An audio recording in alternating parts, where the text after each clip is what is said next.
Good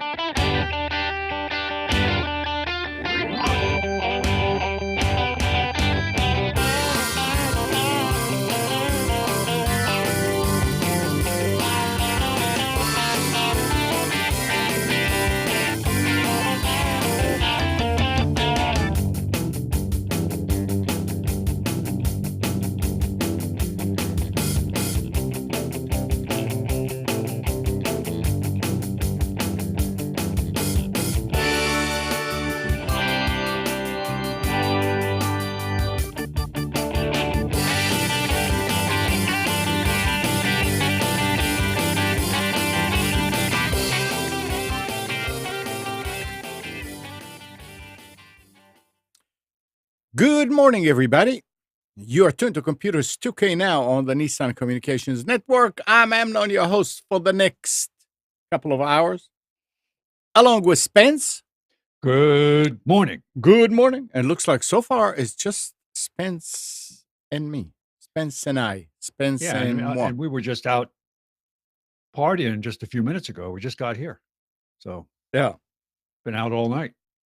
And sorry about being that late. We got kind of into a conversation about cars before the show and didn't realize the time was passing. It was a highly technical discussion. Anyway, our number is 919-518-9773, Computers 2K Voice on Skype. And this morning show is made possible by vMix Software, Telestream's Wirecast software, and is sponsored by Tom Sinclair of Live Streaming Gear. And talking about technical stuff, last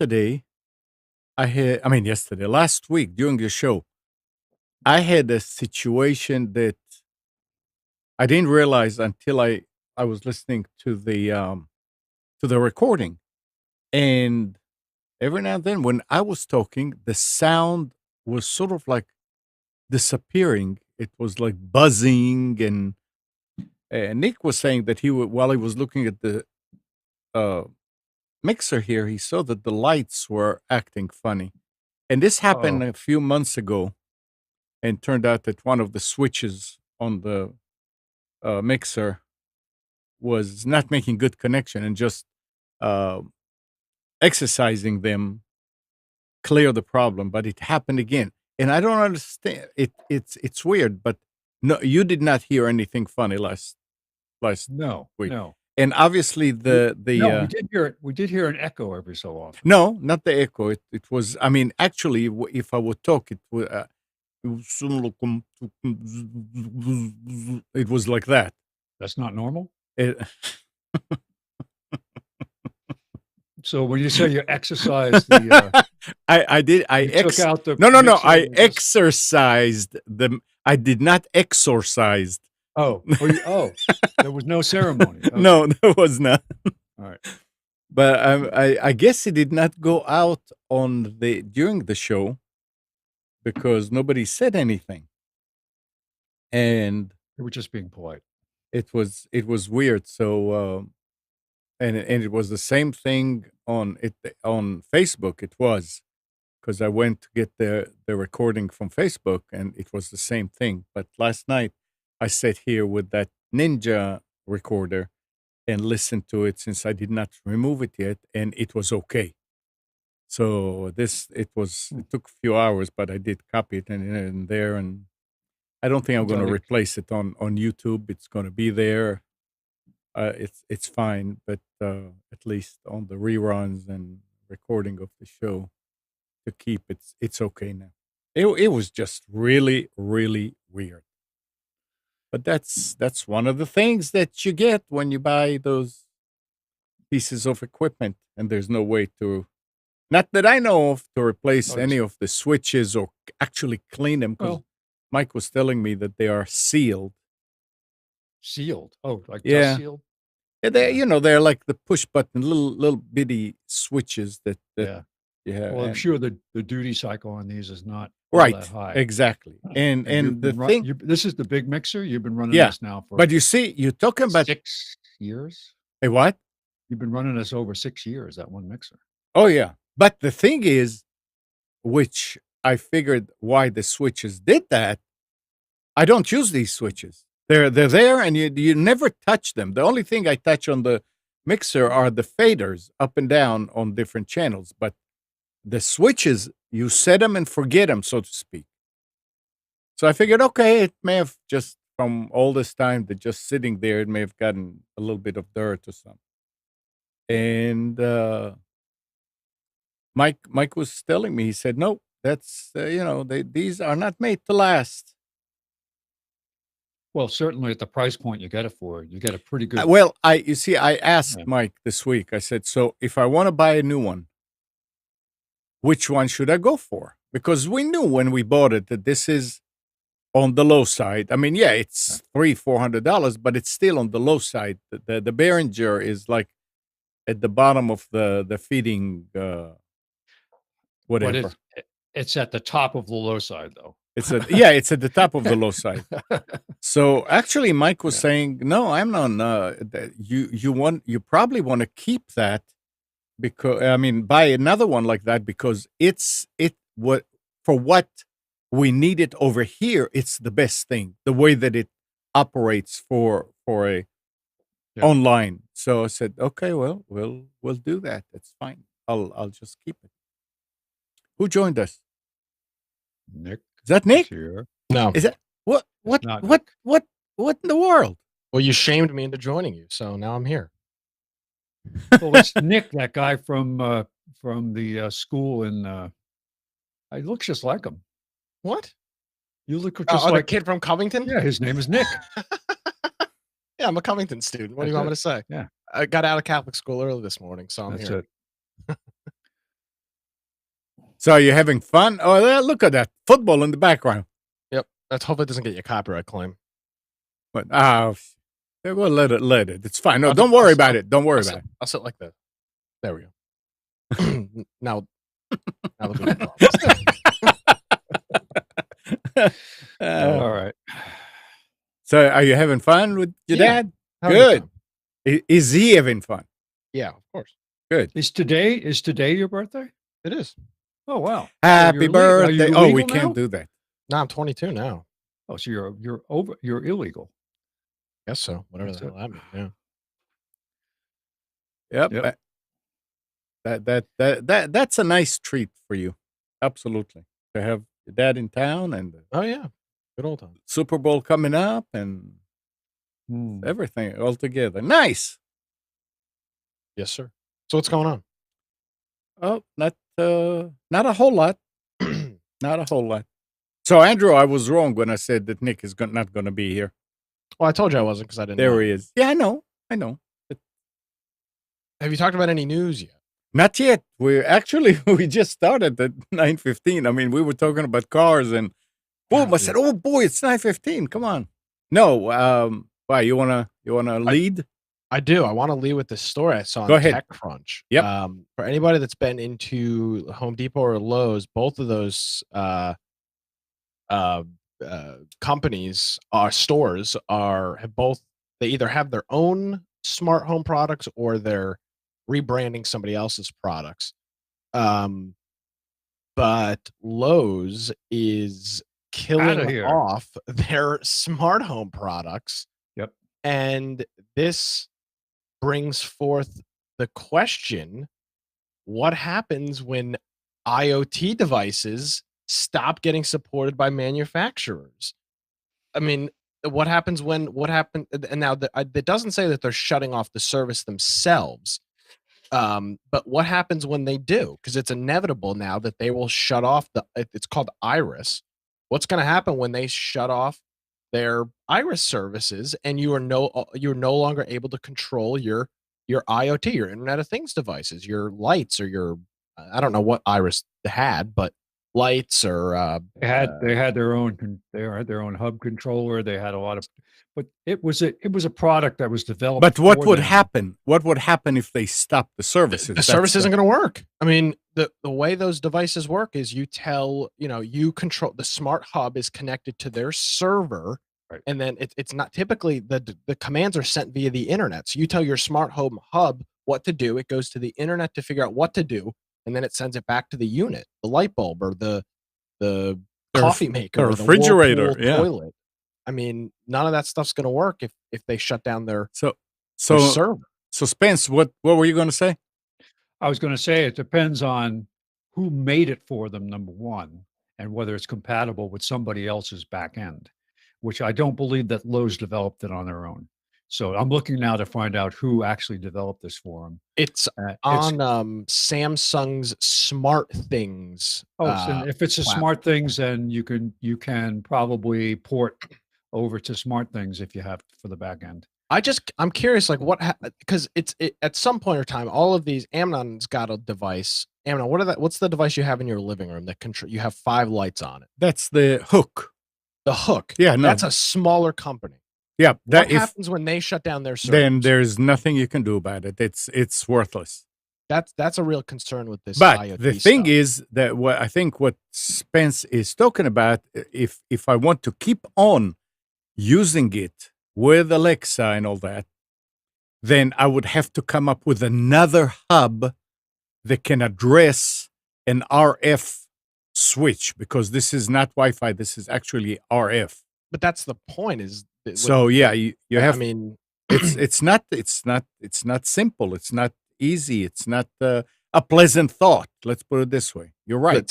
it seems like at some point, what's going to happen is people are going to have to make open source Internet of Things servers, and then you're going to have to trick DNS into. They'll have to figure out what these devices are running in terms of what DNS these services are looking for, and you'll have to go into your router, set a custom DNS route to point it to an open source service, because I can't imagine there's DNS settings inside of some of these devices. Nah. I don't know, man. I would think that the minute they shut down, if I had like a coffee maker, a refrigerator, whatever, I think first of all I'll disable remote. Oh, of course. To these what devices. If you use those features? I mean, the reason you buy the smart refrigerator or coffee maker or thermostat or whatever is to control it via internet. Yeah. And then now, fortunately, with like Samsung, their service isn't going to go anywhere. Netgear, TP-Link, those are big enough companies that those services, in all likelihood, are not going to cease to exist. But Hook or there's a lot of little ones. It's called. Yeah. There's a bunch of little ones. It's concerning, man. I don't know. I mean, right, we don't have to deal with it yet because all these services are still so new. Internet of Things is still only a couple years old, but right. You don't know if they'll last. 10 years from now, what's the deal going to be? Yeah. So the original system for Lowe's was built by a company called Alert Me, which was sold to British Gas, and British Gas owns Hive, which is a smart home system. And so now the article I'm looking at is actually from November. It says that Lowe's offered their system for sale, somebody to pick it up. The problem is that it's a closed system. It's not an open standard. They have their own proprietary approach to this, although the devices are made for them, obviously, by somebody else. One of the nice parts about the Lowe's hub was that it was Zigbee, Z-Wave, and Wi-Fi all combined in one product. So it's going to be interesting, and I think they did that so they could pick up a device or a sensor or something from either a Zigbee or Z-Wave manufacturer and incorporate it into their system. But when they first came out with it, it was like, great, this is a big company backing a system, because there were so many startups out there with approaches that people were like, I don't know, they're not going to last. So here you go with a big company, and it didn't last. I mean, so here's your point, Nick. Here's the not necessarily the greatest example, but you look at, I've got a Sega Dreamcast, which is an older video game system. There's plenty of games that were built for that system that were online compatible back in the probably early to mid 90s, late 90s. So what has gone on with that is there's a community of people that have pretty much reverse engineered these video game servers for these games that are now at this point 20 something years old. And there's a community of people that are open sourcing servers for these games, and people are hooking them up and having you put a Raspberry Pi in the loop between the internet and this device, and it routes everything correctly. And that's what's happened, at least in that community. And I guess you'll probably see something similar with these smart devices 5 or 10 years from now when they stop working, is some type of external network device that routes traffic that was meant to go to Lowe's hub to, some third party group that's keeping some type of server or something alive for it. Yeah, like But you said, that's a pain in the ass. I mean, hopefully. You'd hope so, yeah, Yeah. but I mean, maybe not. I don't know how the devices work. Hey, Mike. So they're offering free service until March 31st, when the system will be shut down. Of this year? So this year. Oh my God. Yep. So people have just about 2 months now to figure out what they're going to do. Now they are They're offering refunds on a certain. I'm not sure exactly what will be eligible for refund. Yeah, I guess the thing is, and again, I want to say, hey, Mike, good morning. Hello, I can't sleep in a little while. Oh, hi, Mike. I think nobody will do anything until the day or the days after it's shut down. People always think, oh, something will change, so they're not developing anything. But I want to say one thing about all these devices. I never understood. Here's the hook. The hook talks to that whatever that system that has those switches that are plugged into the wall and you plug a light into. There were a couple of different brand names. No, I know, but never mind that. I mean, let's go with what I have. Why does that hook device, once I load the app into it, why does it need to go out to the internet to know to turn that light on? You're missing it. What? You're missing it. How does the device work? How do you control your light? I can control it from the cell phone directly, or I can tell Alexa to do it. Okay, I so understand. Alexa, how does Amazon Echo? No, wait. Let's take. I understand about Alexa. Echo has to go out there for all its information. No, I'm not talking about that. But how does Echo control the device? Think about it. It goes to their. Yeah, I understand. How else would you control it? But if, like we said, if there was no support for it anymore, I can understand Alexa will stop being able to command it. But I have a local app on my Wi-Fi, which that device is connected to my local Wi-Fi. Why can't that app talk directly to that little box that in turn will talk to those switches? It's not who knows what. I mean, I'm not asking it to do sophisticated things. It's turn the light on, turn the light off. Why do you need for that? I mean, to go out and get information and go a right on about way, like for the Echo to control it, I understand. But it's the same thing. The device gets controlled via an API. I mean, when you're pressing on or off on your phone, it's not. It's an API command. That's right. That's how it's built. Now look, what happens to those Philips lights? Those are a little bit different. You see, why can't it be the same kind of principle? All you do is you turn it on and you turn it off, and you don't need to go out to their website to do But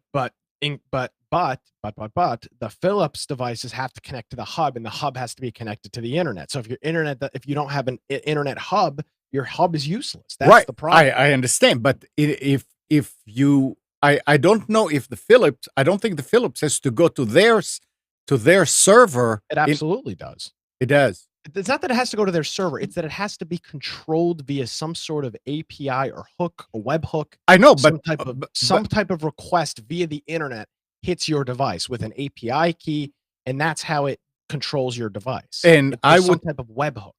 And I would think that it'll be a lot simpler to do it in the local network on Wi-Fi, which is internet. In a way, it's your local small internet, kind of confined to your house. That's what Wi-Fi is. It allows you to connect your computers together to do, I mean, here let's look at this. The NDI that you installed here, it doesn't need to Correct. go to a new tech to do stuff. It goes from Understand, but NDI is developed as a Right. local, internal, intranet. there you go. That's it. Why do they do it so you have to go out? Exactly Well, my point. because most of the devices are controlled via things that are on the internet. Most people, when they control their lights, are not using their cell phone at their house. Correct. They're using it when they're leaving a store at late at night. They click the light before they head home so that when they get home the light is on. That's why. I understand that, but let's Yeah. go back to the core question here about support. So if the support stops, if Hook decide, okay, we're closing shop, Yeah. that device I cannot use even the phone to connect directly to it Yeah. to turn the light on. Well, that might not be true. I don't See? know how that works. No. If I Because don't you have an have account, right? if I don't have internet, then those things don't work. It'll work with its own remote. Let me ask you this: Do you have an account? Do you have a Hook Yeah. account somewhere? Oh, Yeah. so yeah, you're right. You're shut it off. Yeah. It's not going to work. That's my point. It's okay. Don't I understand it's not going to work with external devices. It's not going to work with an Echo. It's not going to work with anything else. But at least program it so I can use it locally if there's no internet. Yeah, That's now, what I'm talking about. fortunately, for Iris, they have created an online redemption portal which will allow customers who have eligible Iris devices to receive a Visa prepaid card as some type of refund. And also, they say that many of the Iris devices are compatible with other smart home platforms, for example, Samsung's Smart Things. And they're saying that they've got a team that is ready to assist you in migrating your device from Iris to Samsung's Smart Things, which is their kind of like umbrella controlling smart stuff. But will that platform. cost extra? No, To- no, I to don't do think it costs anything. extra. Okay, But well, the good thing is they've appeared to have already worked something like that into their platform or announcement. whatever. Yeah. Yeah, that's good then. Yeah, and John is saying they are probably collecting some data when you have to go to the internet. True. Oh, of course. Yeah. But that's the whole point of the device is it's connected to the internet. Well, yeah. That's it's a shame when you see a big company like that. And I'm wondering what's behind it also. Who knows what Spence your oh no. Is this Yes. Nick? That's Yeah, Nick. hold on a second. Yeah, it's fine. I'm wondering what's behind it. Why did they decide to stop support? Are they the company that is doing it, or they did it for them? Maybe they are charging them. Maybe they're going to start charging them more, and they can't see the profitability in that. Is what is the reason that they're doing it? I don't. It there's a lot of things, because if, let's say, the company that's providing the services is saying, oh, this thing is old, what you guys have installed in your refrigerators, in your coffee makers and whatever, that's old, we're not going to be able to continue supporting them, then that means that Lowe's is going with devices into their embedding devices in their equipment that is maybe not. It's easy to say. I mean, things change all the time.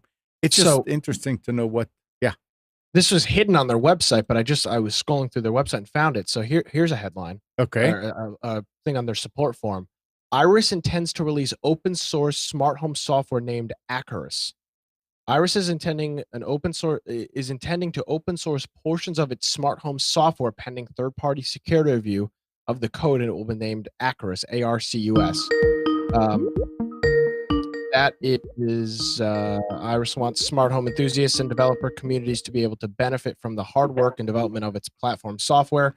The software will be part of the public domain and available for the community pending the third-party review of code. More details will be available in the coming weeks.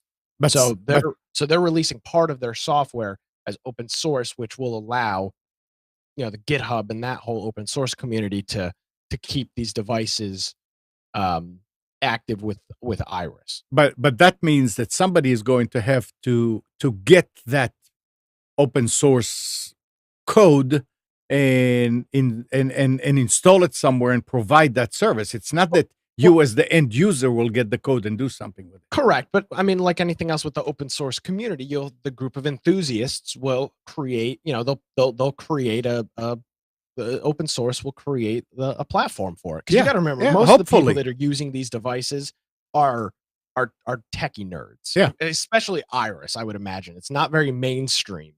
So there's the group of people that use it. There's probably plenty of techie people in that community out there, yeah, that would do it. But this is good on Lowe's for not just saying, whoop, sorry, closing the door.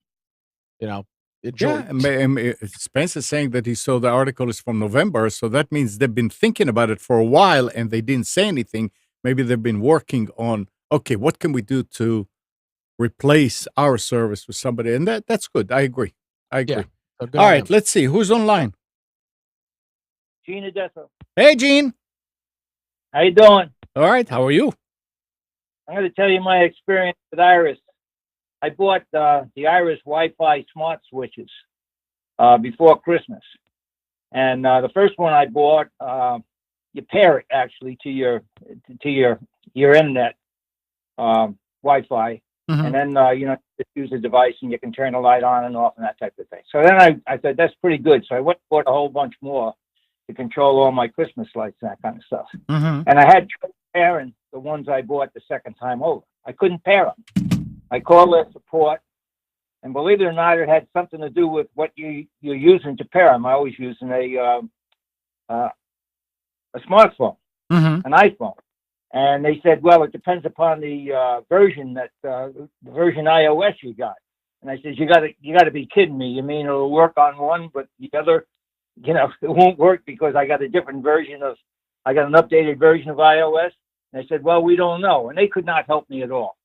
To make a long story short, I gave them to my son. He took them to his house. He had the same problem, trying to pair them with an iPhone. We threw them all out, and I got rid of Iris. Maybe that's why I just threw them out. That's a great testimonial. Do they pay you for this testimonial? No, wow, that's bad. Yeah, they're paying people like Gene to go out there and bash the product, so that people go, "Oh, now I understand why they're closing down." This is they're doing anti-PR. That's interesting. You got it. Okay, but I guys, guess that makes sense, right? If the service wasn't good and it wasn't reliable, and they were having problems with it, they were probably spending more in customer support on keeping the damn products working than they were in selling new ones, I guess. How much were they reasonably priced compared to everybody else's stuff? Oh yeah, the Wi-Fi smart switch wasn't very expensive at all. And tell you the truth, if they worked, if you could pair them, it was fine. Yeah, because I got a lot of Christmas scenes. I got 6 Christmas scenes in the house, and I got outside lights. And so I just want a set of devices where I can just one remote, knock them all on and knock them all off. And so I thought I'd try it, but it didn't work. It didn't work good at all. So, well, I guess that explains it. Yeah, I think so. I think they just had trouble. I mean, just think about it. You go out and you buy one, so you pair it with your iPhone, and you got an iOS version on your iPhone at that time, and it works. So you say, boy, this is good. So then you go out and you buy some more, and you come back, and they won't pair. And they won't pair because your iPhone is at a different version of iOS, and they don't know it, and they don't know why, and they couldn't help me. Crazy.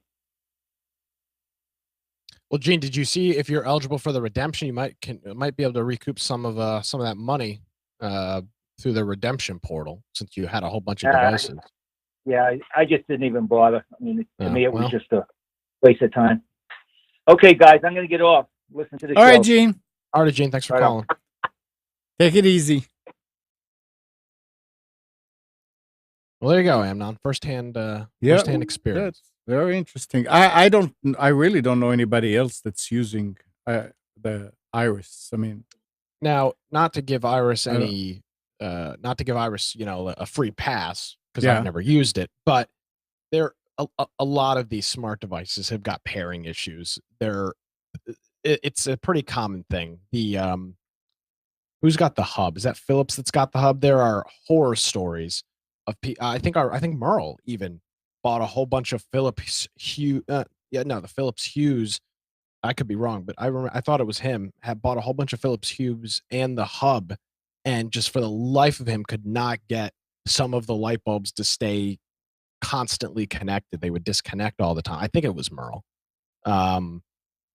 So it's pretty common with this stuff because it's still so new. That's why the devices that use Z-Wave or Zigbee, which creates its own internal little ad hoc network, are the way to go. So it's not relying on a 2.4 or 5 gigahertz Wi-Fi signal to be connected and communicate. All right. 919-518-9773, Computers 2K voice on Skype. Mike, anything you want to talk about? Nope, nothing here. All right. Mike, did you get the SSD installed on your laptop? I did. Excellent. So, you want to talk about you tried using my software recommendation and it wasn't working out for you. What's the name of it? I forget. Aomi. It's worked for everything we've tested, but I tried to image a mechanical drive on a Windows XP laptop over to an SSD because of the application that's on it. Mm-hmm. And I tried to image the drive to what Nick did. He put the SSD in a USB case, connected the USB drive to the laptop, tried to use Aomi to I guess it would be a copy from the mechanical drive to the SSD installed as SSD installed as a USB, and it wouldn't work. It gave us some stupid error. Error 13, which meant try again. And as I tried again, it still didn't work. So I was able to actually use Terabyte to image the drive to a USB drive, a standard USB drive. I installed the SSD in the laptop and restored the image from the USB drive to the laptop SSD, expanded the partition to the full size of the drive, and that computer now is, with Windows XP 32-bit, is as fast as the Windows i7 sitting beside it with Windows 10. Yeah, XP was fast. There's no doubt. Unbelievable. I'm telling you, man. I'm going back to XP on all my computers. I'm telling you, I wouldn't recommend a computer to anybody without an SSD today. If you're buying a new computer, I think it is. I don't think you should even waste your time if you're not going to get an SSD. No, I really feel like that. I don't know what the longevity of these drives is. I don't know anyone who's lost an SSD. As long as you have a backup. Okay. I don't know anyone who's lost an SSD, but I suspect that when it goes, it's going to be gone like a puff of smoke. Oh, it definitely will be. Yeah. You look at it, these people that have RAID arrays, if you lose your RAID controller, all the data is still on those drives, but in a lot of cases, you cannot recover the data because the RAID controller knows where everything is stored. It's pretty wild. True. So, backup. Oh, yeah. But talking about SSD, last night, Katie was here and she wants to build a new computer. And we weren't looking at parts. And she said she wants an SSD. I said, well, you probably need like a 500 SSD. You don't want to spend too much money. And then a big drive for the rest. And we were looking, and I couldn't believe my eyes.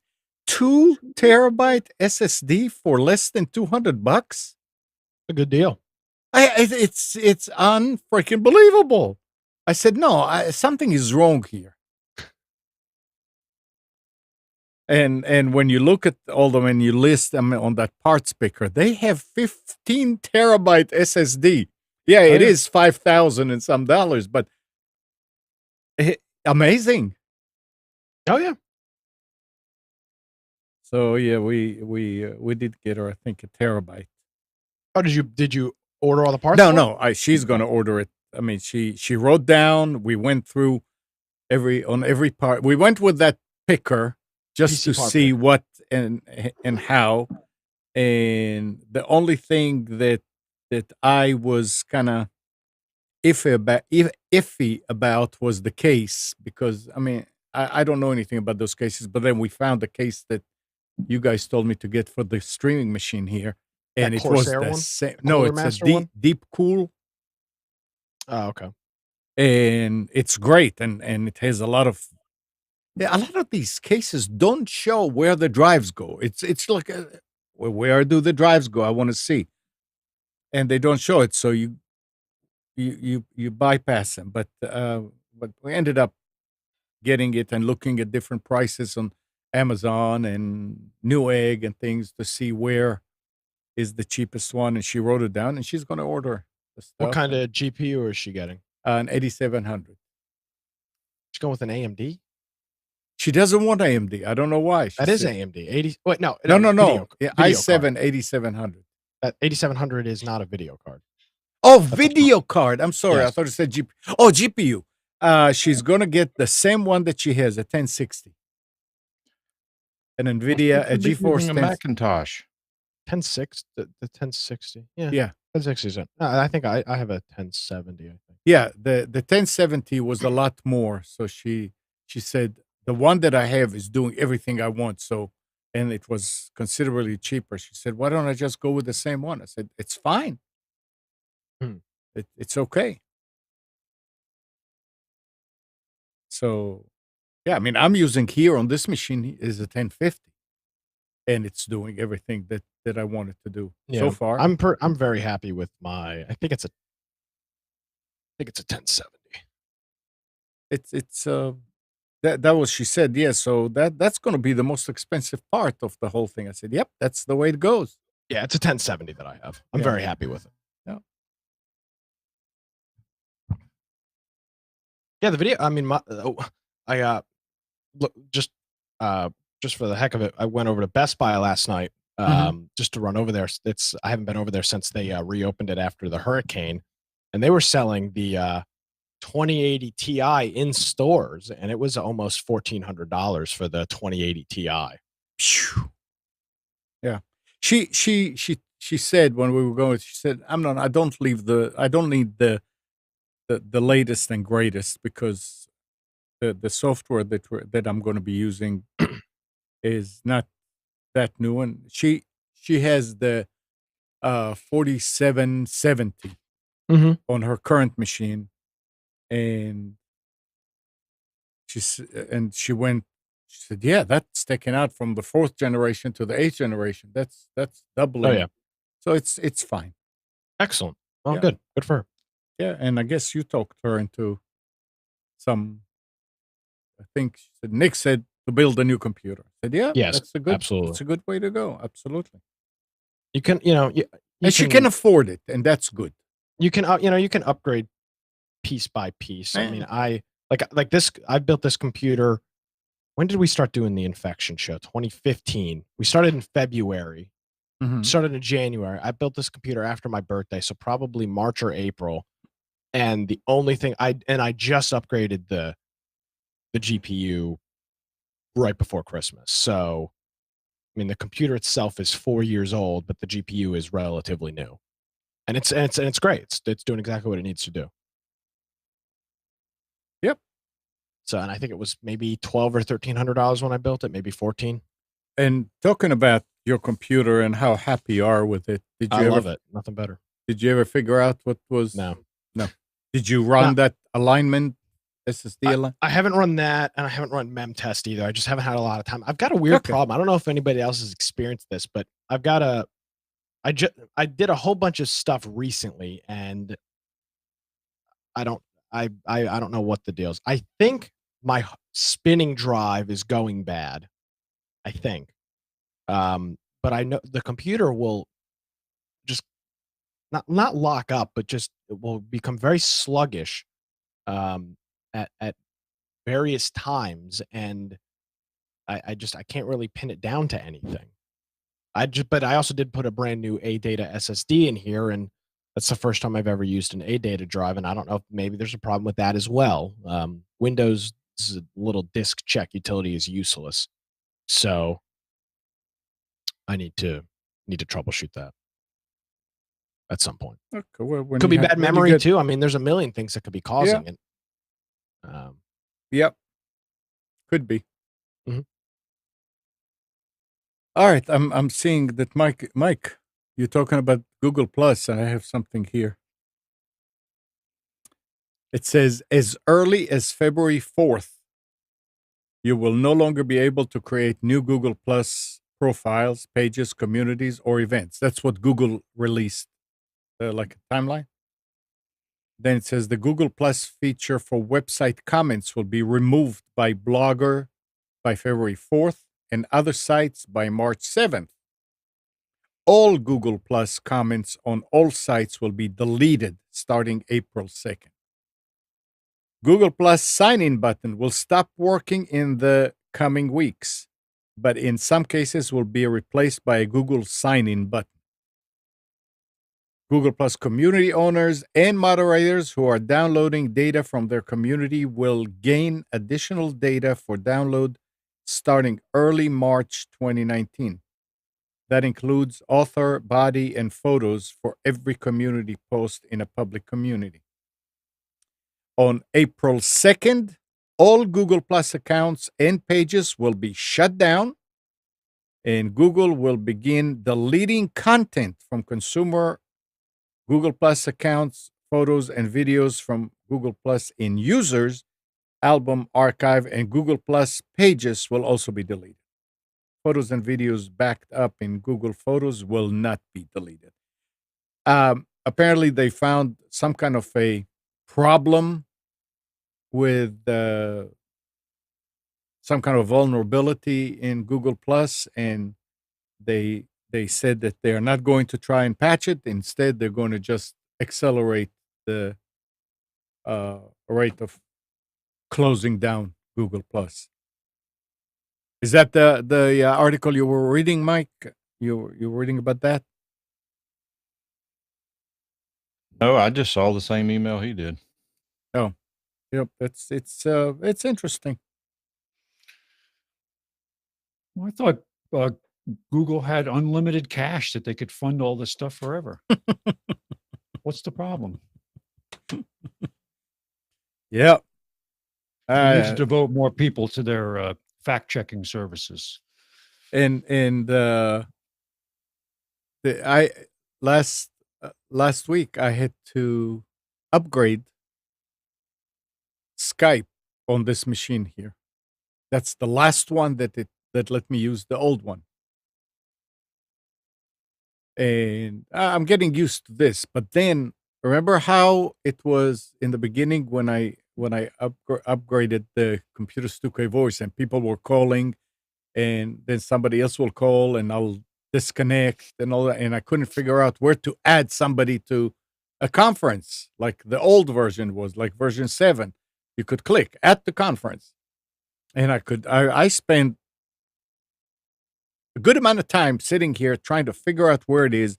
Reading about it did not say anything about how to do it on version 8. So I finally got on their forum, Microsoft forum for Skype, and I said, okay, here it is.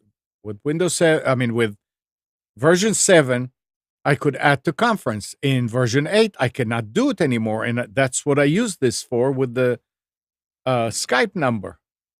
So where is it? Can somebody help? And somebody from the Skype team came back and said, we just want you to know that we did not write the programming to add to conference yet into the new Skype 8. And we will do it in the future. So I got real pissed, and I put a kind of a nasty message. I said, then why are you making me upgrade to something that cannot be used, that is not complete? Didn't hear a thing yet. This has been like 4 or 5 days. Nothing. I didn't hear anything back. But this is absolutely ridiculous. So you see that they're not, that Skype 8 is not ready for prime time, but yet you make people upgrade. I mean, it got to the point where I started Skype. It says you need to upgrade. I always said not now for the last few months. This time, it closed it and it says you have to upgrade. If you don't upgrade, then it's going to shut down. And sure enough, I started again. It says upgrade, and it had the button, not now. But when I click it, it shuts itself down. So at that point, you have no choice but to upgrade. And it's just amazing that they make you go to a program that is. I mean, and this is one of the biggest thing about that Skype number. You can do a conference. Nope, not anymore. And knowing them, it's going to take them months and months because, well, it's already been, 8 months or whatever since we said, oh, you can take the new Skype and compact it. Really, I don't want to see all this information in front of me. I don't need to. All I need to do is see the list of who's there. And they say, yeah, we're working on it. Nothing. They may be working on it, but it really brings it to as far as I'm concerned, it looks like kids are programming it, and it's programmed to be on phones, not for desktop. That I have no problem with that. Then call it Skype for mobile. But if you call it Skype for desktop, then do a Skype for desktop. Because all these features that don't do anything for you are in there. There was nothing wrong with the UI on the old Skype. Leave it alone. There may be something behind the scenes that I'm not aware of on their side that they can't support it anymore, but you have enough time, and Microsoft, come on, you got enough money to have a team work on it and finish these things at a timely manner. You don't have to take months and probably maybe years before it's ready. So that's my rant about Skype. You're implying that there's some sense of urgency. Or Brian is saying Skype has paid features. Yeah, Brian, I'm paying for them. I'm paying for, I don't know what it is, but it's something like 4 times a year. They say, okay, your services were renewed. I need to go in and add, because I need to remove those. I mean, it's not doing what it's supposed to do. And I did use Zoom for the first time. I wasn't the host. I was participant. And Zoom works really nice. Really nice. I really like it. So I may just switch and stop using Skype altogether. But we'll see. Ask for a refund. Oh, never mind. I thought it was talking. But anyway, it's a problem, especially when you're used to it and it's doing what you want it to do and so forth. All right, Spence, you want to do specials? Yeah, give me a moment to set up here. I had to go downstairs and check on that heater. Oh, you want to go down? No, I did already. Oh, I did, and yeah. So give me a minute just to call up the okay page. All right. In the meantime, I can do And this. let's see.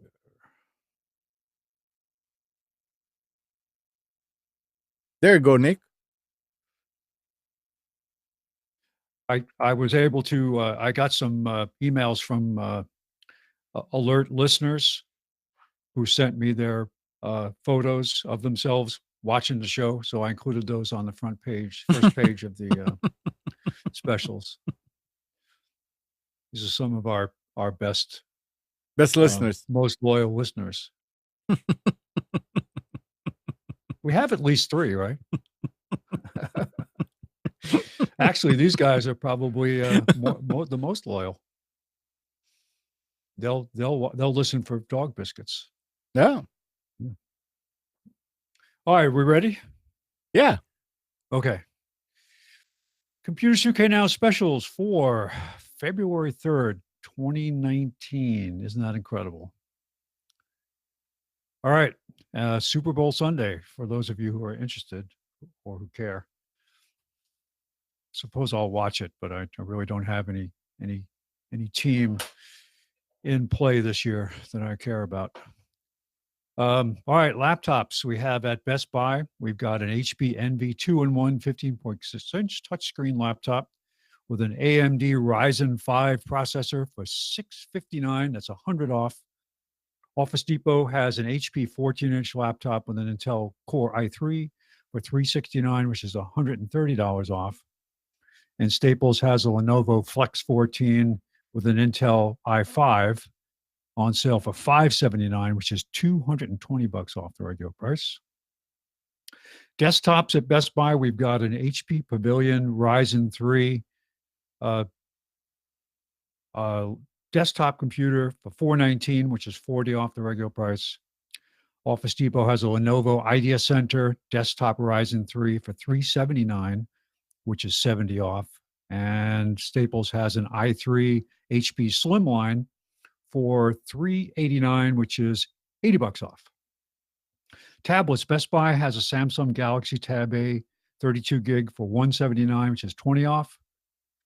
Office Depot didn't have any traditional tablets on sale, but they did have a Lenovo Flex touchscreen 2-in-1 tablet with Windows 10 for $779, which is an i7 machine. That's $220 off. And Staples has a, not an irregular ad, but they do have a Naxa 7-inch Android 8 gig tablet for $67.99. And that is not on sale. Networking, we have a Linksys MaxStream AC 1750 Wi-Fi router for $99. That's $30 off at Best Buy. Office Depot has a TP-Link AC 1200 dual band Wi-Fi range extender. It's only $39, 10 off. They make a couple of different versions of this, depending on what version of AC, the Wi-Fi standard, you want to adhere to, and that those numbers mean potential total throughput based on the frequencies available and how much the width of the streaming. But this is a fairly useful one. What I like about these is that not only are they range extenders, which will use one band as a backhaul and the second band as your actual connection medium, but you can also use this as an access point, and you can also use it to either extend Ethernet by Wi-Fi out to a location or use Ethernet as your backhaul. So very, very flexible devices. That's $10 off. Netgear cable modem for $89.99, which is a 16x4, the CM700, $30 off the regular price of Staples. Storage, we have the Western Digital MyCloud 4 terabyte personal cloud device for $179, which is $20 off. Office Depot has SanDisk 32 gig SD or micro SD cards. They're both the Ultras, high speed, secure digital memory cards for $14.99. That's $25 off the regular price.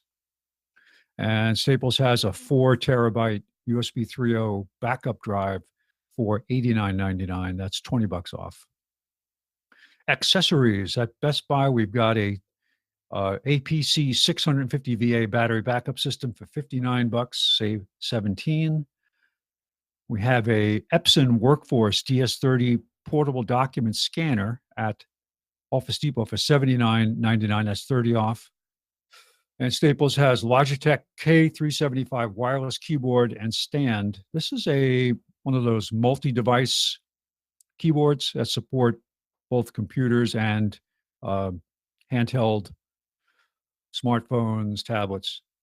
It's $29.99, save $20.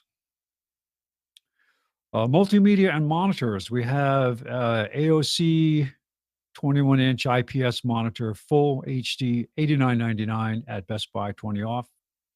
Office Depot has a 22-inch full HD monitor for $79.99, that's 30 off.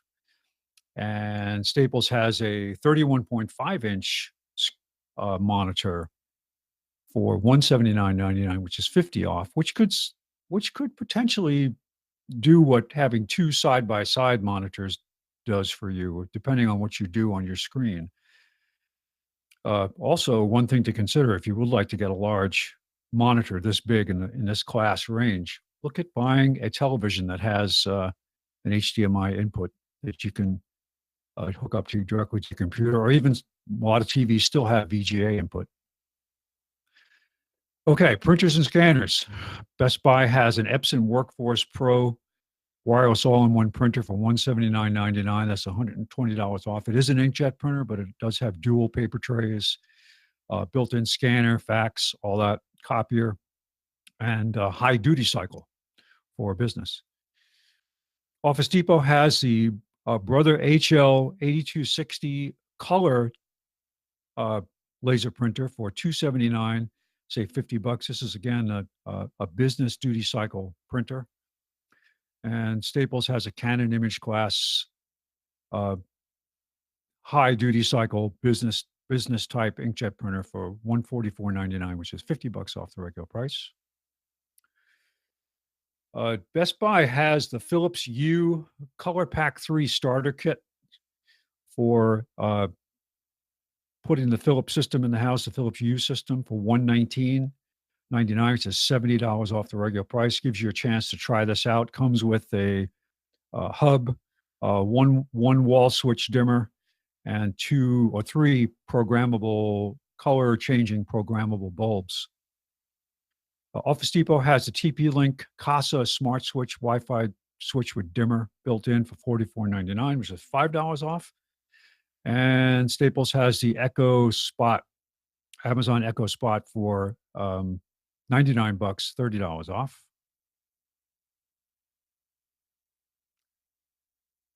And I don't normally talk about this stuff. It seems like not a lot of people are doing projection TV, but it is still a viable opportunity in certain circumstances. And when you get up into the WXGA range, you can get some really good images, with some really high lumen outputs.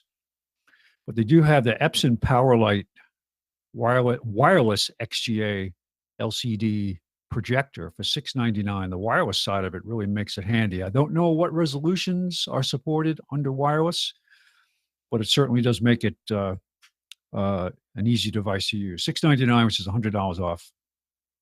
Staples has, this is under what Waits There's More category. Staples has a Samsung 500 gig solid state drive for $84.99. That's 15 off. And this next device at Office Depot is, and they have 2 versions of this available today, a TP-Link AC1300 wireless dual band USB adapter. If you have a desktop that you'd like to support somewhere out in your home and you want to get a wireless connection to it and take advantage of the newer AC technology and wireless, here you go. For $29, $10 off, you can get this USB 3 adapter. Right below it, and I'll go right to this next, is a TP-Link AC 1900 high-gain dual-band wireless USB adapter and antenna, which can be very useful if you've got interference or signal strength issues. That's also at Office Depot, $59, 10 off. Shifting over to the left side, we have a Samsung Gear Sport smartwatch for $199.99, which is $80 off at Best Buy. Best Buy also has a more high-end DVR-based wired camera surveillance system. This is indoor-outdoor. Comes with 8 channels, but it's an 8-channel DVR, but comes with 4 cameras. But what is unique about this and why I mentioned it is it supports something called FLIR, which is forward-looking infrared. This is a military technology. Normally, a camera like this would have a series of infrared LEDs that would light up the area that you're looking at. And so it has a range issues where it only supports so many feet away from the camera where it actually lights up the footprint. Forward-looking infrared detects thermal changes. So you would see things even off in the distance. It's not limited by how much the LEDs can actually broadcast or display the ultraviolet light. This actually looks at thermal images. So it will see off in the distance around the sides of the image. So very handy. This is literally extending military technology into a consumer product here. It's $499, $100 off the regular price. I already mentioned the TP-Link AC 1900. And this is for you, Amnon. This is the iGrow LED hair growth helmet that plays soothing music to you while your hair grows. It's only $400. I think that you should get one. Notice the little suction cups. Yeah. What else they I'm not suck? sure what that does, but unless that's just to keep it standing off of your head so the LEDs don't touch your skin directly. But and it says right on their webpage that this has at least 3 medical class studies showing Wow. that it actually is Yeah. effective. And it says, it doesn't say necessarily approved by the FDA, but it says something like, in other words, the FDA doesn't hate it, so it's okay. Oh, well. Fry's has some interesting stuff today. They've got 8 gig laptop DDR3 memory. This is an 8 gig package, which includes 2 4 gig DIMMs, $39.99. Boy, who would have thought the prices would have come down that much? And they also have desktop memory for this is 16 gig, which is 2 8 gig DIMMs for $94.99. This is the Patriot Viper. This is the high-end fast memory with built-in heat sinks and so on. I'm not going to make any editorial comments about this. I just saw this price for the Yeti USB microphones. I know it's a kind of a hipster thing, but they do have them for $99 each, and you can choose your color. And it's $89 if you go with the promo code. Next, they have probably what was the best buy I could see where I checked today on a 650 VA battery backup system for $49.99, and that's $10 off, but still a good price. CyberPower is a good product. Mm-hmm. They have this is also for you, Amnon. This is the Pioneer DJ Starter Pack. I think you should also include this when you replace your mixer. Let's plan for this so that you can do some sampling of the show. Let's not. And do so, while the show is ongoing, you can sample comments and stuff and play them back for us. It'd be kind of fun. $449, and you can get it. Let's see, that's a bundle. It comes with speakers and a headphone, so you'll be all set. I don't know much about this next product, the Zomoto Smart Wi-Fi Doorbell, but if it at this price, this is with a smart code, or a discount code through Fry's. This is a very good price for a video doorbell. I just installed some Zomoto cameras at my daughter's house, a pan and tilt indoor camera, and while I have not mounted the 2 exterior Wi-Fi cameras yet, I set everything up. And their setup can be a little confusing, and that's what I read in the comments about this, talking about this product, to say that the setup is a little confusing, and it's true because they have different methods of setting this stuff up. There's 4 different ways you can add a camera to your system. But the nice part about it is whatever your connectivity issue, it all connects to the same app and it all shows up in the same menu, and you can manage them all from a single app on your smart device, which I like. I had added the cameras that I installed on my daughter's to my system after I figured out how to do it. It took a little while. But once I did that, it was seamless. Then I deleted them and I reinstalled them on her account over at her place. And I'm going to install the cameras after I figure out how I'm going to power them in the locations. I'm probably going to use some type of conduit on the outside of the house just to get power. Okay, they also have a HD dash cam, Z-Edge HD dash cam. for $49.99, which could be $39.99 if you get one of the promo codes.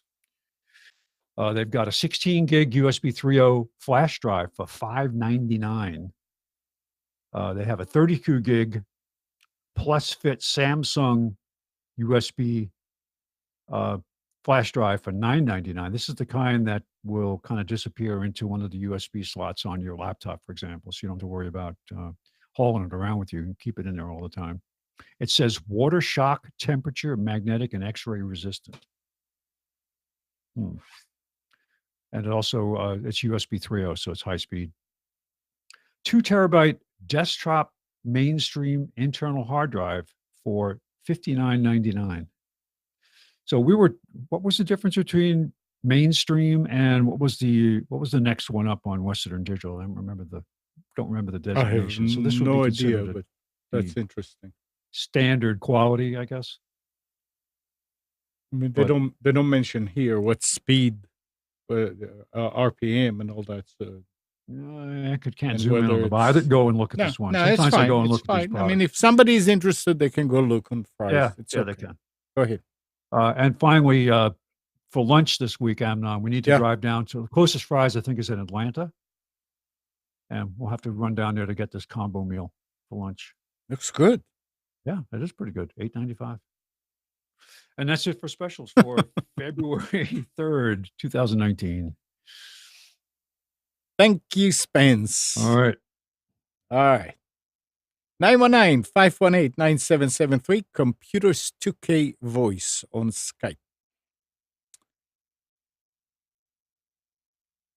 Who left?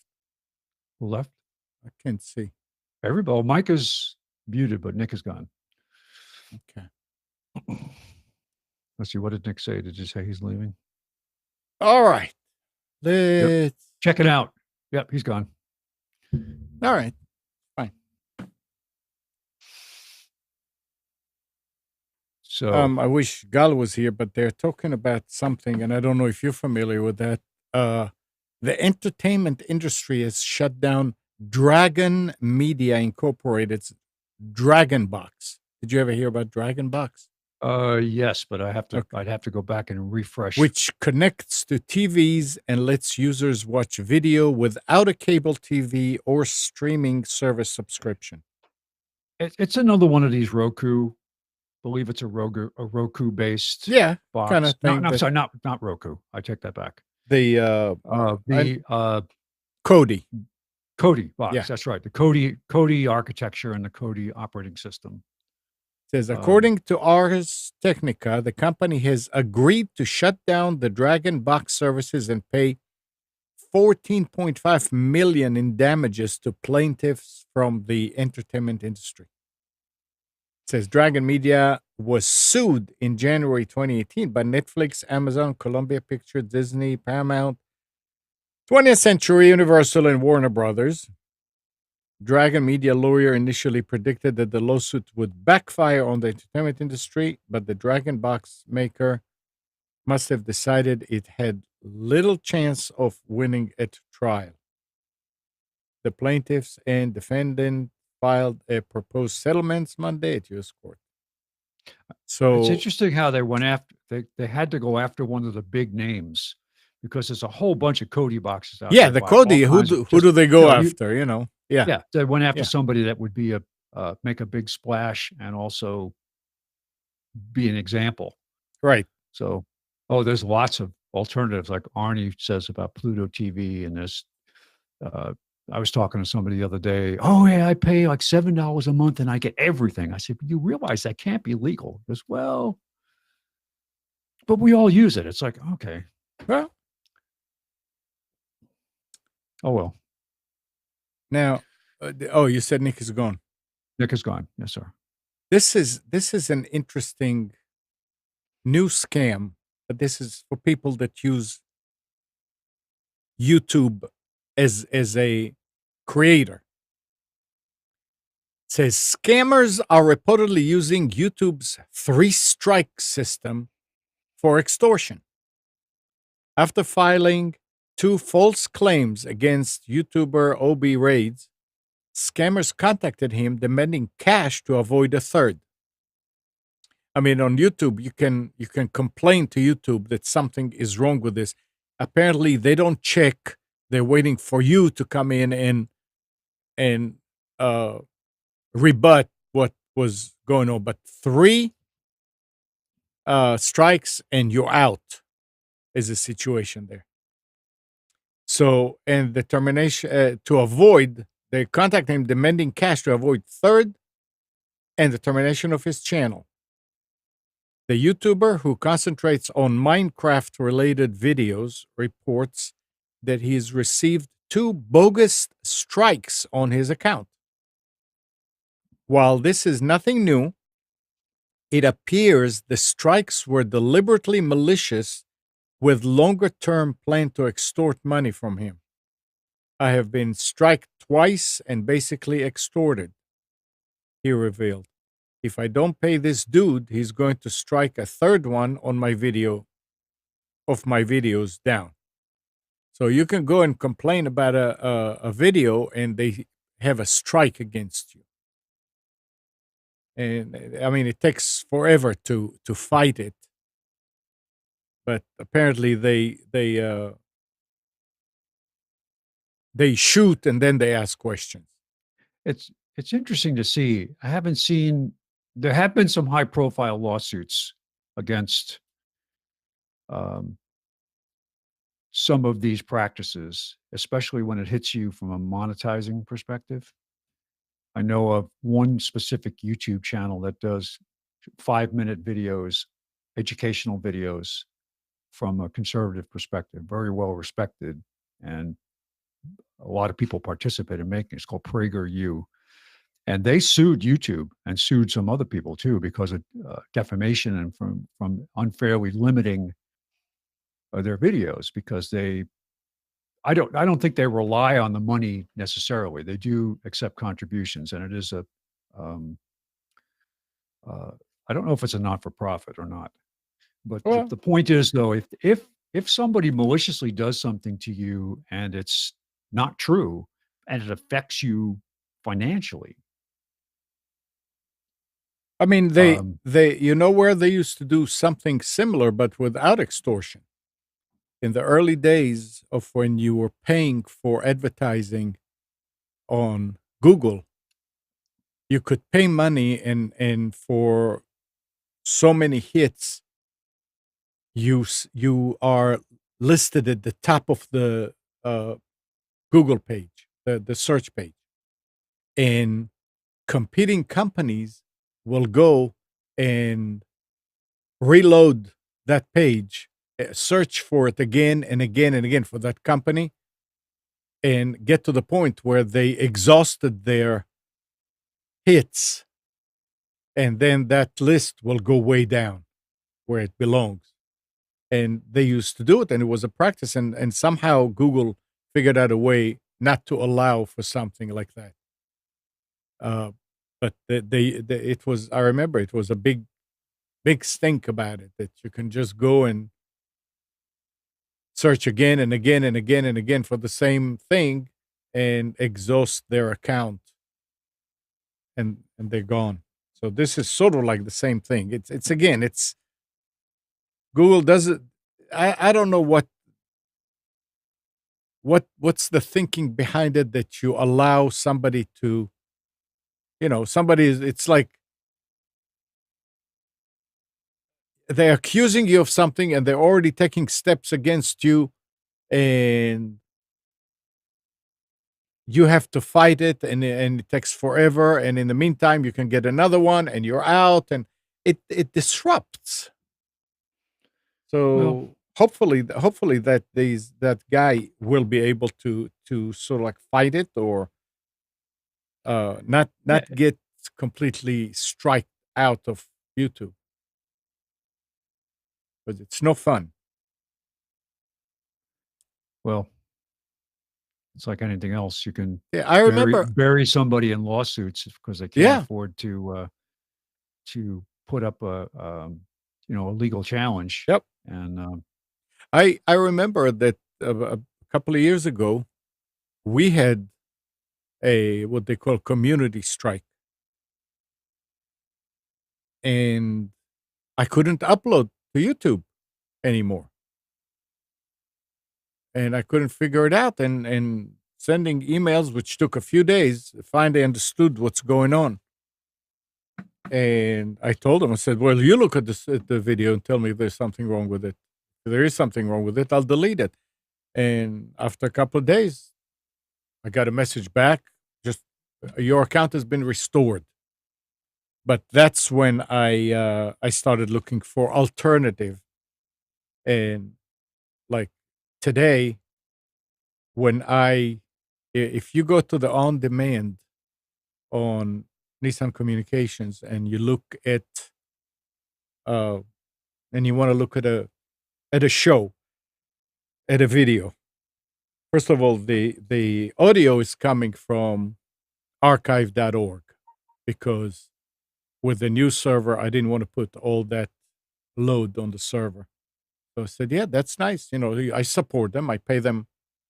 I donate yearly or actually quarterly, which is fine. But I also, when I do that page that lists the show from YouTube, and YouTube is the default. If you go there and you click on a video from whenever, any kind of video, it comes from YouTube. It's embedded. But I update 2 files now. One is the YouTube, and one is also from archive. And for not wanting to kind of muddy the water and water it down as far as the hits and all that, I don't use the one from archive. It's there. All I have to do is just change one letter, rename the file to something else, and it will works. be what? And that works. And yeah. Yeah. And Nick was asking me, he said, "Why are you doing this?" I said, "Because I want to make sure that if something happens, I didn't realize this could happen. If something happens, all I have to do is just switch, let it work, so people don't have any complaints about or are not disappointed. And then whenever it's straightened out, it's okay. It's then I can switch back. But they can do things like that. Now we don't make money from that. I'm sure that guy that was talking about the scam is making money from what he's doing, which is fine. YouTube encourages that. And if somebody is doing that to him, then his stream of income is interrupted. That's no fun at all. Just go out and rob a few banks. Yeah. And put it all on live YouTube. Mike, you need to listen to that.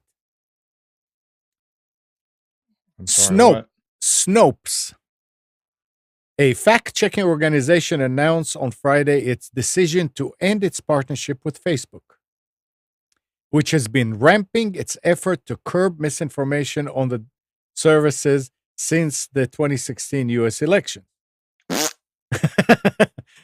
Facebook and Snopes had been working together since December 2016 to fact-check content on the social network.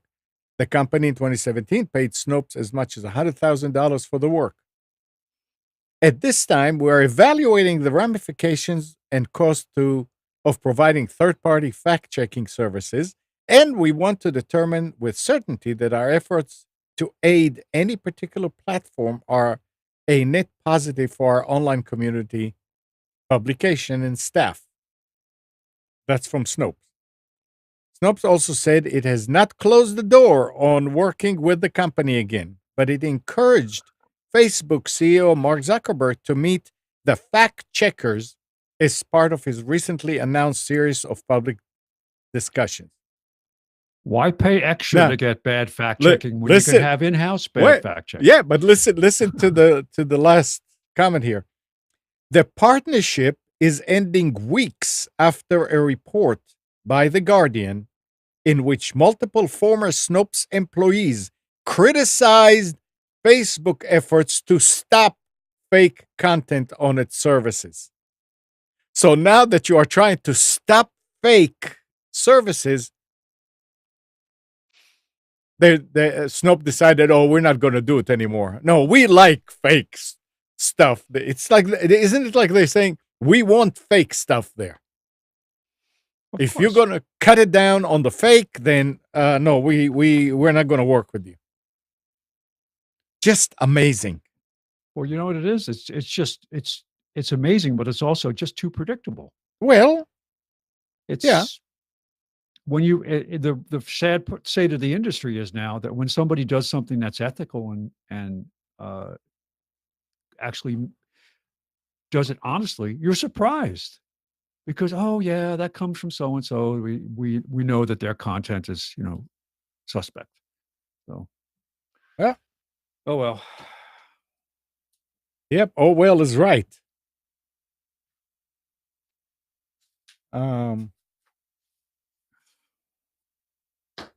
Let's see. Oops. Wait. And those of you that a lot of people are into DNA testing for family stuff, there's all kind of services out there. Family Tree DNA, one of the largest private genetic testing companies whose home testing kits available enable people to trace their ancestry and locate relatives, is working with the FBI and allowing agents to search its vast genealogy database in an effort to solve violent crime cases. Now, again, this is coming from BuzzFeed. So I'm not talking about take it with a grain of salt. I'm saying take it with a pound of salt. Federal and local law enforcements have used public genealogy database for more than 2 years to solve cold cases, including the landmark capture of the suspected Golden State Killer. So it goes on. I mean, yeah, I see the FBI being able to use that to solve crimes and all that, but I am sure that when somebody is submitting to one of those tests, DNA tests, to find out who their great-great-great-great-grandfather was, they're not figuring on law enforcement having that information about the rest of the family and all that. So it's just kind of like, think about when you do these things. Well, I'm trying to find the article that I read. Yeah. But recently, as recent as in the last month, there was an article and a study that came out where they did an analysis of the 4 or 5 top DNA testing companies. And what they did was that they submitted samples to the same company from 2 identical twins, which have the same DNA, right? Yeah. The test was so different, the results were so different that they actually had to question it. And they went back to the company and said, look, we weren't lying. We weren't trying to fake you out by giving you, say, the same DNA sample with 2 different names, right? This is 2 people that have the same DNA, 2 different people. The ancestry was so out of whack, and they came back and said that, well, our testing is basically generalized by these parameters. So no wonder you could completely miss something. My kids had, I don't remember if it was Ancestry, it's probably Ancestry. And they came back, and I know that we have Ancestry in Germany and Switzerland and Europe. And it came back and it had like 1%. I said, this can't be right. And then they offered to do a more accurate test recently. I don't even think you had to pay for it, but they kind of updated their testing to show, oh yeah, you do in fact have like 28%. And they basically pulled back on all of the claims to say, let's see, is this the articles here? I'm seeing a lot of articles, but I'm trying to find the one that I found recently. Here's an article from Newsweek. It said nearly half of in-home DNA tests can be wrong. Yeah, so, and people are paying for it and. Yeah.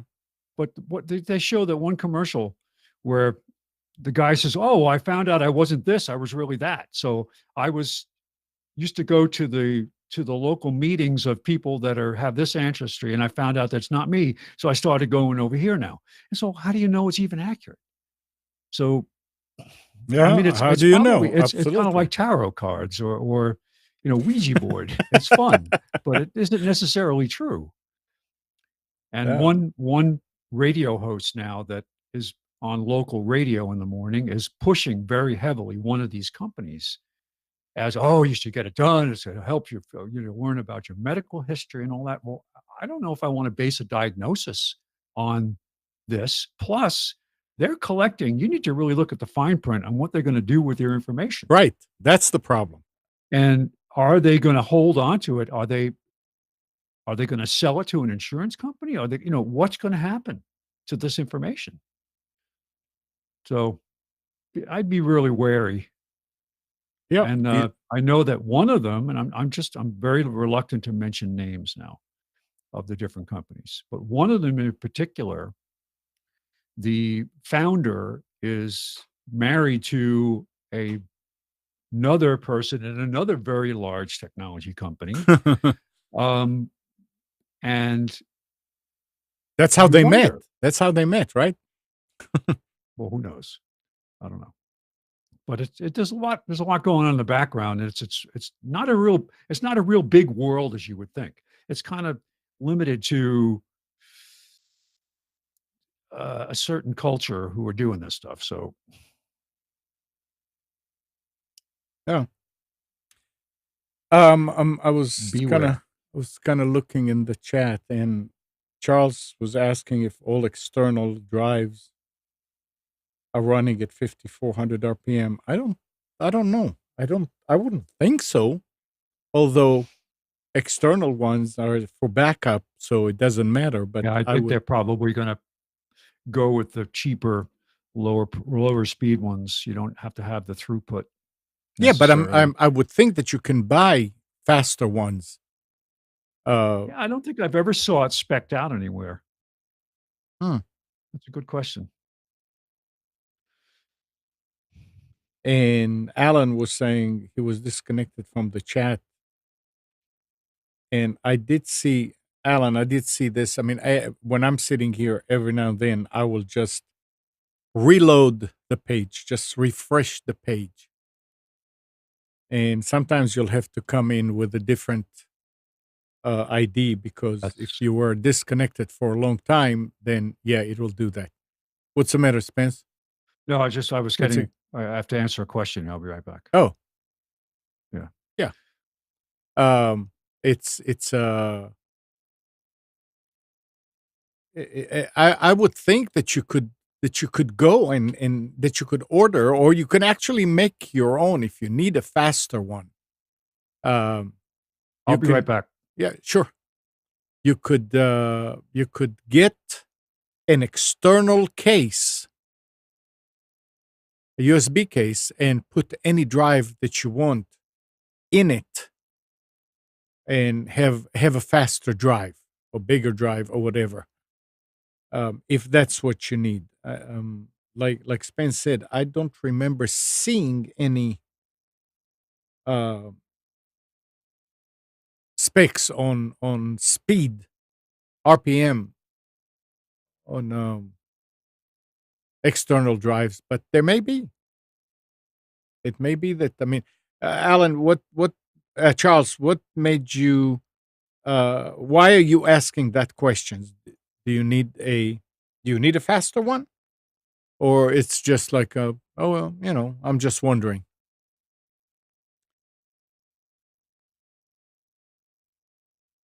And when we talk about Wi-Fi and more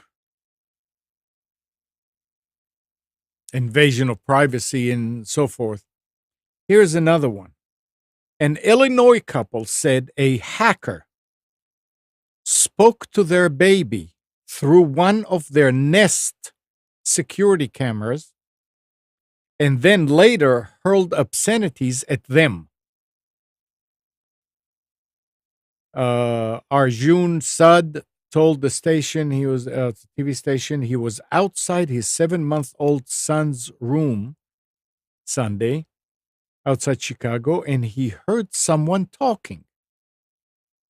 I was shocked to hear a deep, manly voice talking, he said.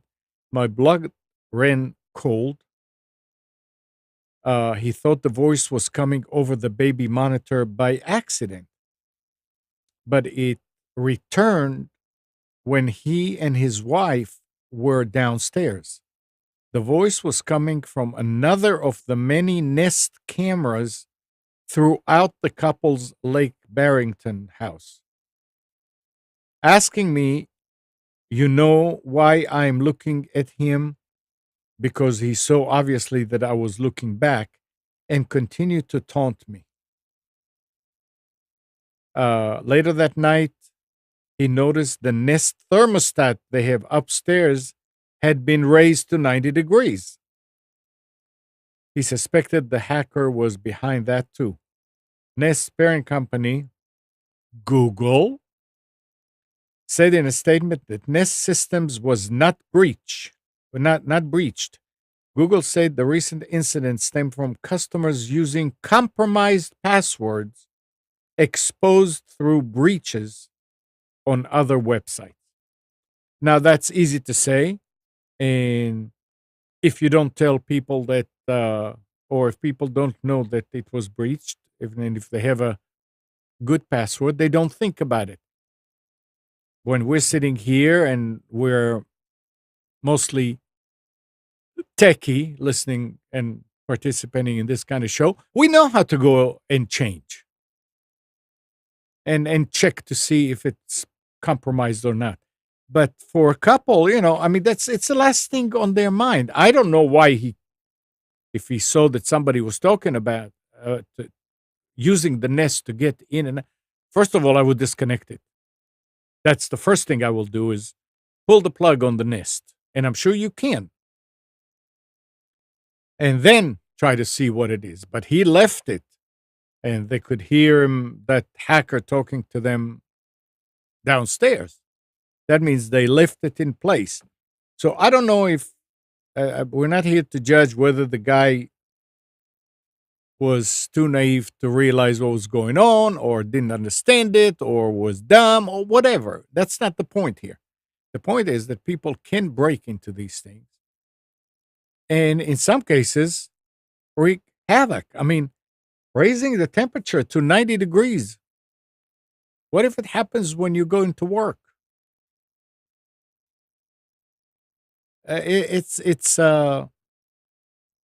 We're getting into a situation here when we all rely on all this automation, and it has its dark side, so to speak. Mike, what would you do if you saw somebody doing something through your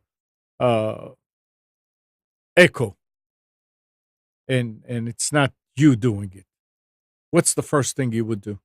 Throw in a trash can. No, seriously. Anyway, it doesn't work. We just tried to play the show downstairs, and it says playing Nissan Communications on TuneIn, then no sound. It won't play any music from Amazon.com. So I don't know.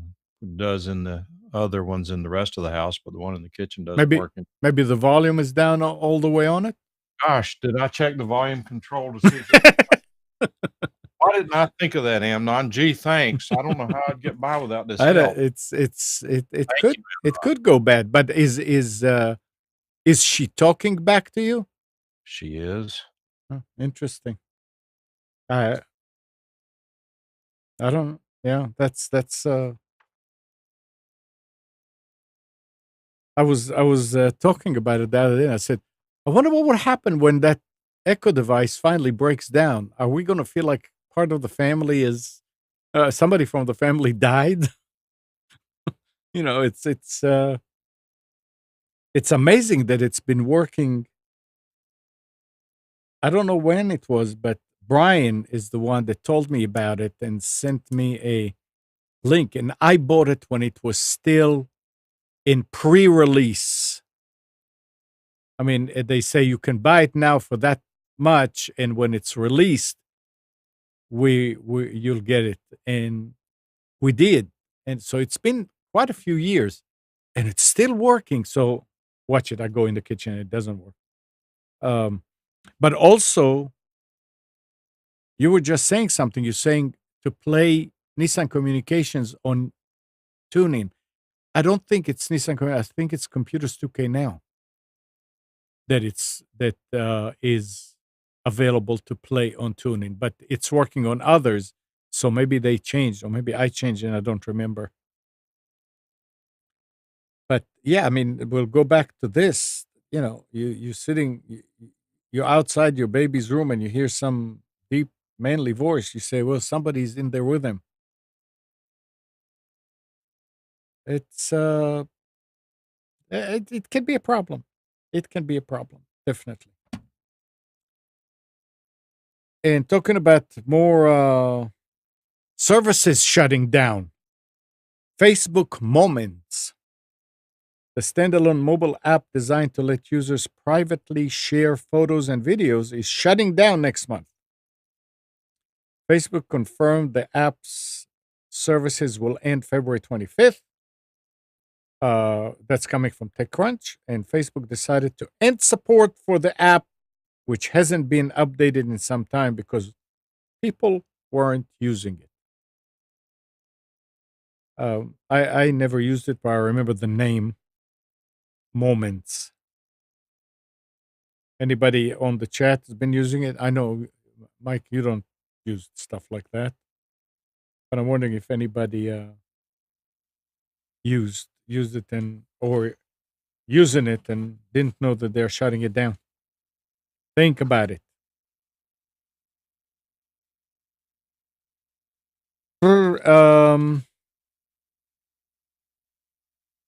Now, if Windows 10. For the past 2 days, some Windows 10 users from around the world have been reporting that they are unable to connect to Windows Update. So if you had problem connecting to Windows Update, you were not alone. They did fix it. Why is that a bad thing? Well, I mean, just saying that's it's. I did notice that I had a wave of machines update. Normally, it comes and it's pretty spread out. So I think there was probably a bunch of machines waiting or trying, and all of a sudden, when it was reconnected again, it all happened. Because I've had in the last 2 days 3 machines. Yeah, they had a problem with their DNS, and people couldn't get to it. Mm-hmm. And you know how we always complain about bloatware?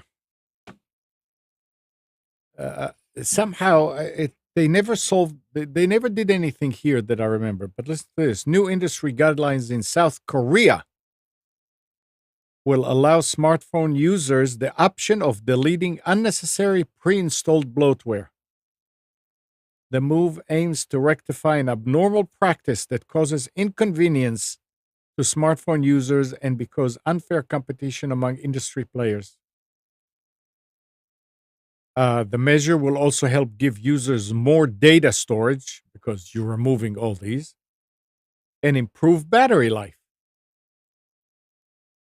Under the new guidelines, telcos are required to make most of their pre-installed apps deletable except for 4 necessary items related to Wi-Fi connectivity, near field communication, NFC, the customer service center, and the app store. So if you could go and remove all the stuff that you don't use, that would be really nice. So that's a rule that they passed in South Korea. Not North Korea, South Korea. All right. I do have a couple more stories, but we are at the end of the show here. Yeah, I can't wait to go and crawl into the house. So So is it still out? Oh yeah, yeah. I reset it. It's in lockout mode now, so it won't start. It won't even try. So I'm going to go under there. I've got. I'll call and see if we can come I over. have I have a test procedure. I'm pretty sure it's either the inducer. Well, just I mean, they just tell people. I mean, tell them what we're talking. Oh, I've about. got my gas furnace in my lower level of my house, and my crawl space is not working. It went out on Wednesday, was blowing cold air. I reset it, and it came back on. I knew I had a problem. I was getting a code, and just there was no easy way to really diagnose it until it completely failed. So now it looks like it completely failed. So I've got a procedure. It's something to do with venting. And that means I either have, it's a high efficiency furnace. Anything that's in the 90% efficiency has to have a fan based, what they call it an inducer, which actually creates the draft necessary. It doesn't just go through a natural draft up through a chimney. It has to be using a blower. And if that blower stops working properly, it won't start. Or if one of the switches that detects the actual draft itself goes bad, it won't run.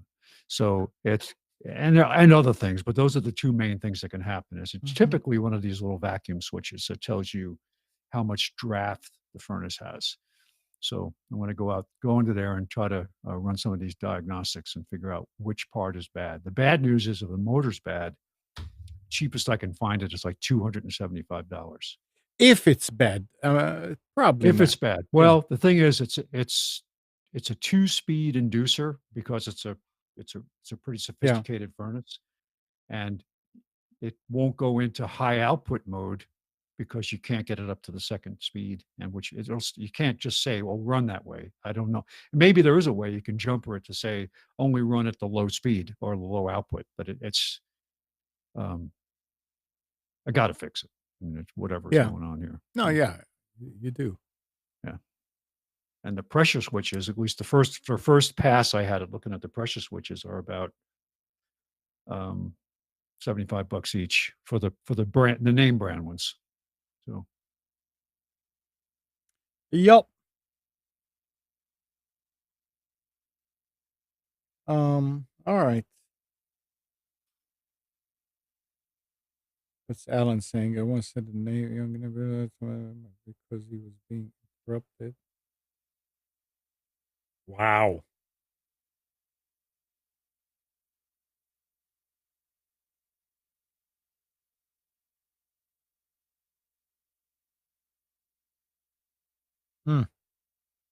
Yeah, I mean, it's nice to try and help people. I'm reading in the chat about allowing a neighbor to use and again getting bit. All right. Any last words, guys? Mike, Spence? Enjoy if you're into football, hopefully you'll actually enjoy and not enjoy the game, not throw stuff at it at the TV.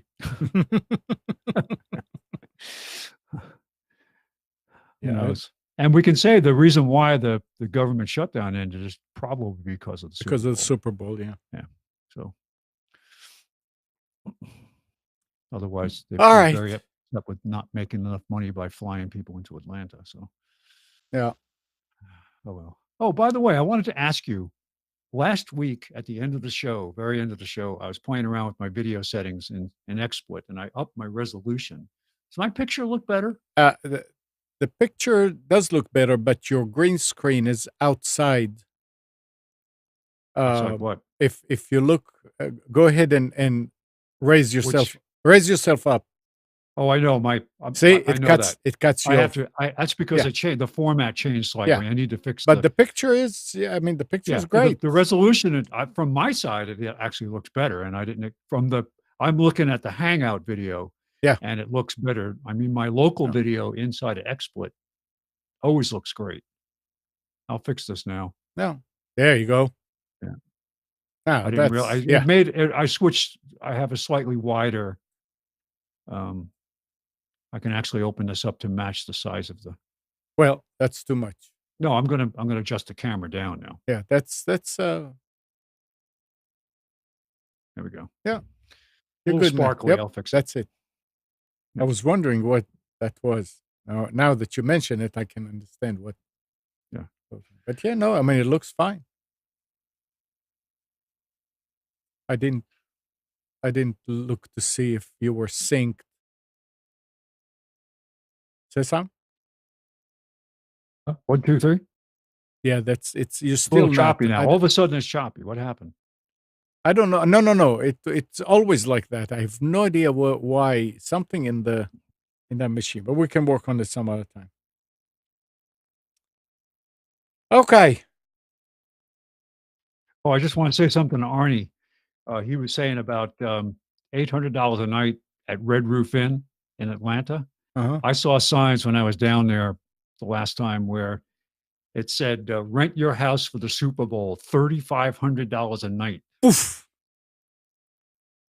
I don't know that I'd want to rent my house out to a Super Bowl crowd unless you had really, really good insurance policy against damage. So, oh, well. All right. How much is the night's in? Yeah, that's good. All right, guys. Thanks, Spence, Mike, Nick. Mike, do you have something? Nope, I'm good. Okay. So again, thanks, Spence, Mike, Nick. And good morning, Kathy, Hannah, Nabil, Mac, Norm, Katie, and Donna. Thanks, everybody, for tuning to Computers 2K Now. We hope you enjoyed and maybe learned something from our time together. Remember to practice safe computing, back up your hard drive, update your virus scanner. We'll be back here at next Sunday at 9, but you can always reach us at computers2know.com. Tonight at 7, Nick is probably not doing a live show. He does have a new show, but because of and I doubt anybody's going to listen because of the Super Bowl. Mike, you have one too, right? You have an updated show there. Yes, Yeah. we don't do football here. Right. So Nick at 7 and Mike at 9 with the Crypto Culture Show. And both of these are on Wilmington Big Talker 106.7 FM, and you can listen on TuneIn. Maybe if your unit's working. See you next week.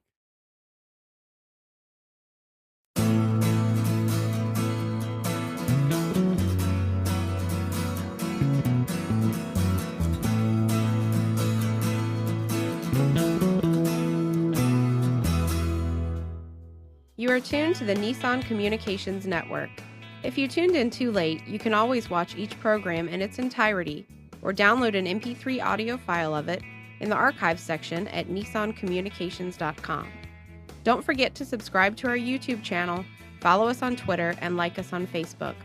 Sponsored by Telestream's Wirecast software, StreamingGear.com, Carolina Apparel, and DeltaForce.net.